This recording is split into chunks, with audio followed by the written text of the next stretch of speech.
Maya-maya uwi na sila kasi magcha-check-in ako. Sarado pa kasi maaga kaming pumunta.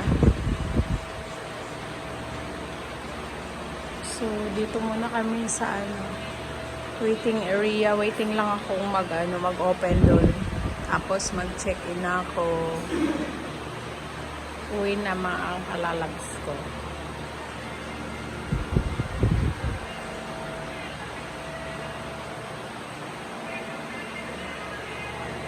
Yung isa tulog.